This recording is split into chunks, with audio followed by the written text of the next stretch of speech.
So guys day 2 of the trip and अभी हम लोग निकल गए हैं टुंगलू से एंड अभी हम लोग जा रहे हैं काली पोखरी। ट्रैक है ये बेसिकली ज़्यादातर अभी तक तो डिसेंड ही आए हैं, तो यहाँ पे हम जा रहे हैं एंड यहाँ पे दोस्तों कोई पाथ नहीं है जिसे आप फॉलो करके जा पाएंगे। हमारे विंड नॉइज दोस्तों यहाँ पे इतनी ज़्यादा तेज़ थी कि मैंने जो ऑडियो रिकॉर्ड किया था वो लिटरली अनयूजेबल हो गया, जिसके वजह से मैं आपको वॉइस ओवर करके बता दे रहा हूँ। तो हम लोग रहते GTA ट्रैकर्स हट में और हमारे सामने वाले कमरे में भी एक ट्रैकर्स ग्रुप था जिनके पास में एक गाइड था। तो उनके जो गाइड थे हमने उन्हें कुछ पैसे एक्स्ट्रा ऑफर किए, प्रिसाइसली 1500 रुपये, एंड जिनमें वो हमें आगे ले जाने को तैयार हो गए। तो अब हम इंटायर ट्रैक कर रहे हैं टिल फालूत। तो आज के इस वीडियो में हम जा रहे हैं टुंगलू से काली पोखरी। ये करीब 15 किलोमीटर का ट्रैक है, मोस्टली डिसेंडिंग है, लास्ट की कुछ 3-4 किलोमीटर ऊपर की तरफ है, लेकिन इसे ऐसे इजी ट्रैक इसे कहा जाता है। और काली पोखरी जाने के लिए हम क्रॉस करेंगे टुम्बलिंग, गारीबास और फिर पहुंचेंगे काली पोखरी। ठंडा था मतलब ब्रश करने में एंड वो सुबह वाली मॉर्निंग एक्टिविटीज़ में भी हालत ख़राब हो गई थी। तो कोई नहीं, अभी मेरा ग्रुप आगे निकल गया क्योंकि मैं ब्लॉग कर रहा था, तो फटाफट अभी फॉलो करता हूँ उनको एंड कैचअप करता हूँ और फिर आगे अभी। वैसे तो दोस्तों टुंगलू से टुम्बलिंग का ये 3 किलोमीटर का रास्ता करीब करीब डिसेंडिंग ही है, लेकिन फिर भी आपको काफ़ी ध्यान से यहाँ पे चलना पड़ता है क्योंकि थोड़ी सी गलती करने से भी आप नीचे टंबल हो सकते हैं।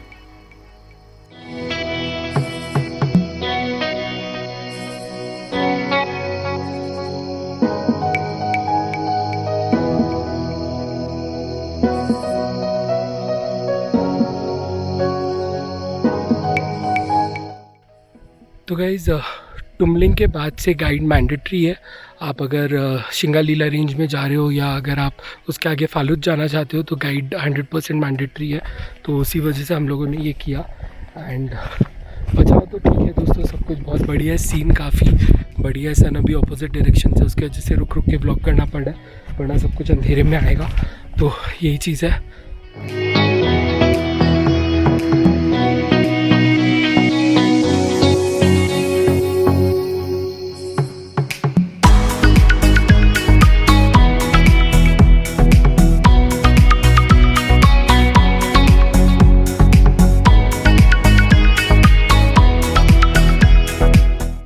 आई गेस ये मेरे पीछे टुम्बलिंग है, सब लोग आगे निकल गए इसलिए मुझे पता नहीं चल रहा कौन सा जगह, लेकिन शायद ये टुम्बलिंग ही है।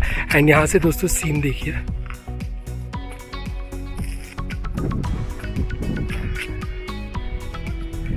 सही है ना। आज फिर भी फॉग थोड़ा क्लियर हो रहा है तो उसकी वजह से मेरे ख्याल से अच्छा व्यू हमें मिलेगा, कल से तो बेटर ही व्यू मिलेगा। Guys this behind me is the city of Tumling and ये नेपाल वाली साइड में आता है, लेकिन यहाँ निकले आपको कोई ऐसा आपको कोई पास वास ये सब सारी चीज़ों की आपको दरकार नहीं पड़ती है, आप बिल्कुल ऐसे ही आ सकते हो। अगर आप टोंगलू में नहीं रहते हो तो फिर आप यहाँ आके रह सकते हो। एंड यहाँ से आपको पूरा स्लीपिंग बुद्धा वाला रेंज तो नहीं देखने को मिलता है, लेकिन काफ़ी अच्छा व्यू आपको यहाँ से भी मिलता है। काफ़ी सारे लॉजेज हैं यहाँ पे एंड अगर आप टोंगलू पहुँचते हो उसके बाद में करीब करीब 10-15 मिनट आपको डिसेंड करना होगा, फिर आप यहाँ पे आ जाओगे। एंड मेरे पीछे आप देख सकते हो आज वेदर काफ़ी क्लियर है, तो होपफुली आज थोड़े ज़्यादा अच्छे शॉट्स आएंगे। कल तो ज़्यादातर फॉगी था तो उसकी वजह से कुछ देख नहीं पाए थे, आज फिर भी काफ़ी बहुत कुछ क्लियर है।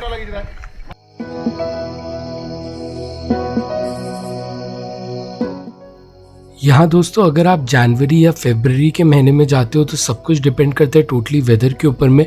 वेदर किसी दिन काफ़ी फॉगी था और किसी दिन काफ़ी क्लियर हो गया। अगर आप मार्च अप्रैल में जाते हो तो वेदर मोस्टली आपको क्लियर ही मिलेगा।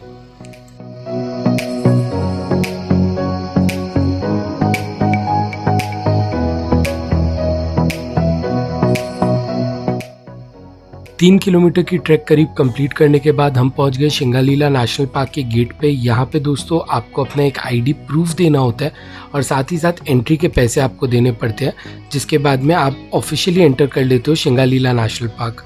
यहाँ से दोस्तों गाइड 100% मैंडेटरी है एंड आपका गाइड ही आपको आगे के सारे प्रोसेस करा के देगा।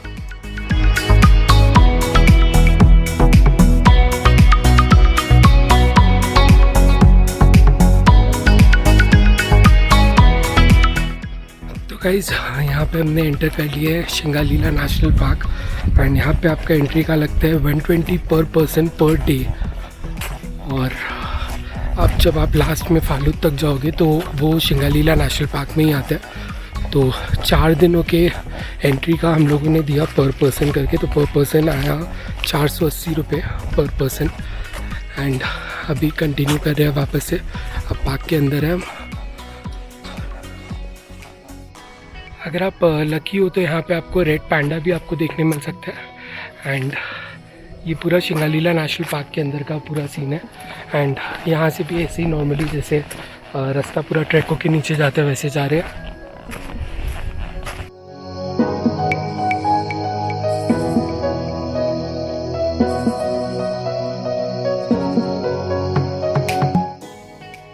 ट्रैक का ये रास्ता दोस्तों काफ़ी कंफर्टेबल था, मोस्टली डिसेंडिंग ट्रैक ही था तो ज़्यादा डिफ़िकल्ट नहीं था। साथ ही साथ ये काफ़ी सॉफ्ट ट्रैक था तो उसके वजह से आपकी नीज़ के ऊपर में ज़्यादा पेन नहीं पड़ता जो रॉकी सरफेस के ऊपर में कल पड़ रहा था। ये पाथ सिर्फ ट्रैकर्स के लिए नहीं है बल्कि यहाँ पे मोटर कार्स भी चलती है, पर्टिकुलरली लैंड रोवर जो कि आपको काली पोखरी तक लेके जाती है।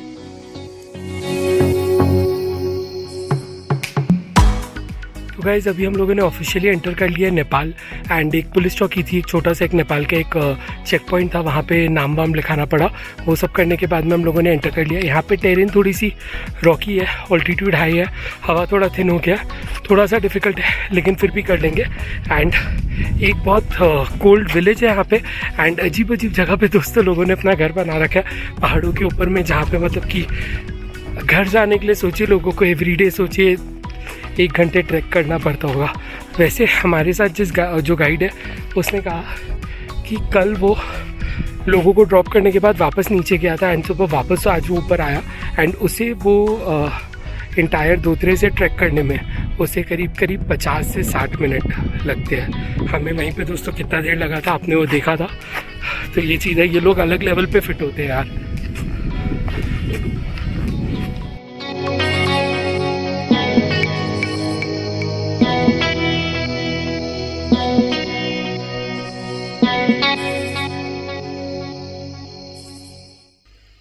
काफ़ी देर के ट्रैक के बाद हम लोग पहुँचे नेपाल के इस छोटे से सेटलमेंट में जहाँ पे हम लोगों ने लिया अपना पहला ब्रेक।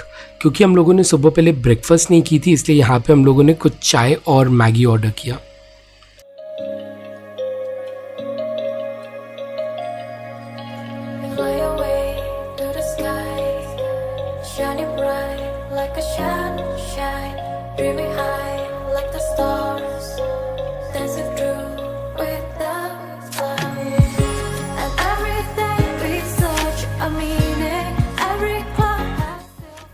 बस 5 मिनट का रेस्ट दोस्तों और उसके बाद में हम तुरंत निकल गए अपने ट्रैक पे, क्योंकि एक और चीज़ भी था, हमें पहुंचना था 5:30 बजे तक काली पोखरी। अगर हम 5:30 बजे तक नहीं पहुंचते तो वहाँ पे काफ़ी अंधेरा हो जाता जिसके कारण हमें कुछ दिखाई नहीं देता। अब गाइज़ ये मेरे लाइफ का फर्स्ट ट्रैक था और इस ट्रैक में मैंने काफ़ी सारी चीज़ें सीखी। उनमें से एक चीज़ ये है कि ये जो काली पोखरी तक का रास्ता है ये काफ़ी सेफ़ है, क्योंकि बॉर्डर्स पे मोस्ट ऑफ द बॉर्डर्स पे फेंसिंग की गई है ताकि आप नीचे ना गिर जाओ। लेकिन अगर टेरेन की बात करूँ तो यहाँ का जो टेरेन है ये मोस्टली रॉकी टेरेन है। अब दोस्तों रॉकी टेरेन काफ़ी ज़्यादा स्ट्रेसफुल होता है टू वॉक, बिकॉज ये आपकी नीज़ को काफ़ी ज़्यादा स्ट्रेस आउट कर देता है, जर्किंग के कारण काफ़ी पेन होती है। एंड बहुत बार आप ये नोटिस करोगे, जो मैंने भी अपने ट्रैक के दौरान किया, हम सब ने भी किया, कि हम लोग एक्स्ट्रा वॉक करना प्रेफर कर रहे थे rather than walking on these Rocky surfaces, because इससे आपकी नीज़ के ऊपर में काफ़ी स्ट्रेन आ रहा था। अब मुझे तो ये बात पता नहीं थी, इसके वजह से मैंने नी सपोर्ट कैरी नहीं किया था, लेकिन मैं आपको ये सजेस्ट करूँगा कि आप नी सपोर्ट डेफिनेटली कैरी करना। कुछ रिकमेंडेड नी सपोर्ट है जो मैंने नीचे डिस्क्रिप्शन में जिनका लिंक दे दिए, जहाँ से आप उन्हें परचेज़ कर सकते हो। और कहीं कहीं पे आपको ऐसा रास्ता भी मिलेगा जहाँ पे आपको लिटरली स्लाइड होके नीचे जाना होगा।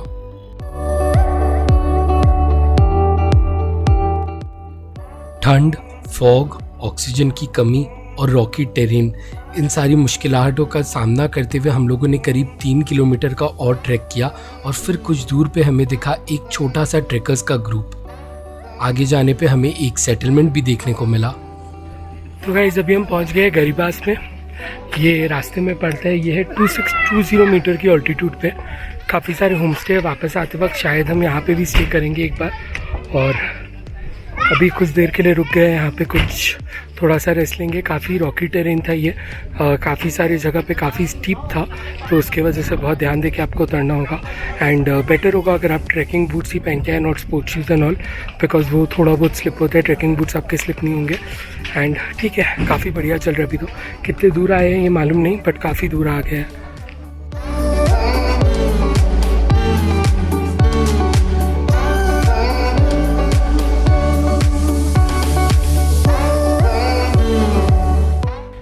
कैसे भी गाड़ी बस से निकल गए हैं एंड एक छोटा सा चेक पोस्ट था, उसके बाद में भी अभी कितना किलोमीटर आप पे, पर टोटल कितना किलोमीटर दूर है?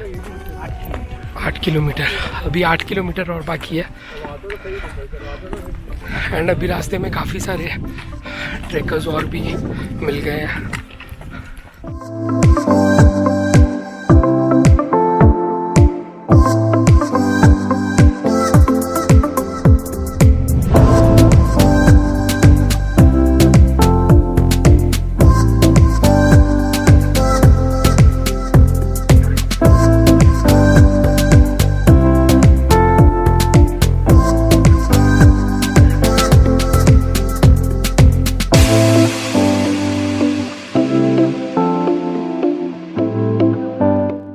तो गाइस अभी हम लोगों ने ब्रेक लिया यहाँ पे आपका वॉशरूम बना हुआ है, थोड़ा बहुत खाने पीने का जगह है। बेसिकली जब आप अपहिल चढ़ते हो 3 किलोमीटर आपको अपहिल चढ़ना पड़ता है, बहुत ही स्टीप चढ़ाई है एंड बहुत हालत उसमें फट जाती है। वो सबसे डिफ़िकल्ट था। उसके बाद में स्ट्रेट है, थोड़ा सा स्ट्रेट आने के बाद में स्टॉप हमने लिया एंड ये एक्चुअली नेपाल वाले साइड में आता है। बहुत बढ़िया सीन है यहाँ पे। थोड़ा सा फॉगी आज ज़्यादा हुआ है, लेकिन ठीक है, देखने में मतलब एकदम मस्त है। आज शायद बारिश हो सकती है फिर से एंड ठंड धीरे धीरे करके बढ़ रही है। मैं आपको थोड़ा बहुत यहाँ का सीन दिखा देता हूँ और फिर थोड़ा टेरेन दिखाता हूँ कैसा है। बेसिकली अभी तो बेसिकली डाउनहिल ही जाने, तो उतना ज़्यादा इशू नहीं होना चाहिए, फिर भी देखते हैं।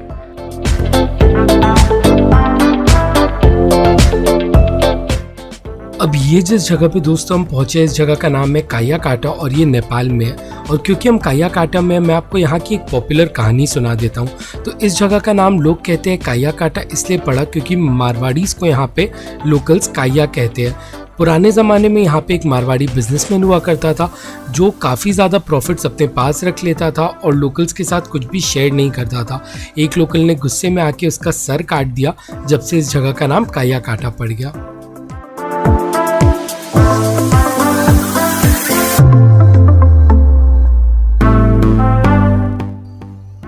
मंजिल अब भी काफ़ी दूर थी और हम लोग अपने बचे हुए ट्रैक को कंप्लीट करने के लिए निकल पड़े। इस वीडियो में दोस्तों अगर आप सोच रहे होंगे कि हम लोग किस लिए रुके हुए हैं, तो क्योंकि ये एक मोटरेबल रास्ता है और लैंड रोवर भी इसी रास्ते के ऊपर चलती है। ये रास्ता काफ़ी पतला है, उसी वजह से ट्रैकर्स को बहुत बार साइड हट के गाड़ियों को पास देना पड़ता है।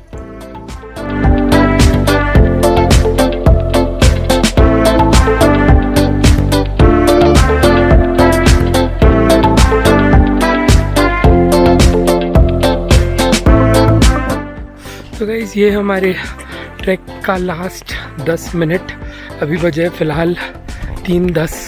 हम ट्रैक कर रहे हैं पिछले 7 घंटों से एंड हमारा जो गाइड है वो कह रहा है कि फालूत वाला जो ट्रैक है वो इससे भी ज़्यादा डिफ़िकल्ट है। करीब 5 मिनट में हम पहुंच जाएंगे कालपोखरी एंड वहाँ जाके सीधा फैल के सोएंगे।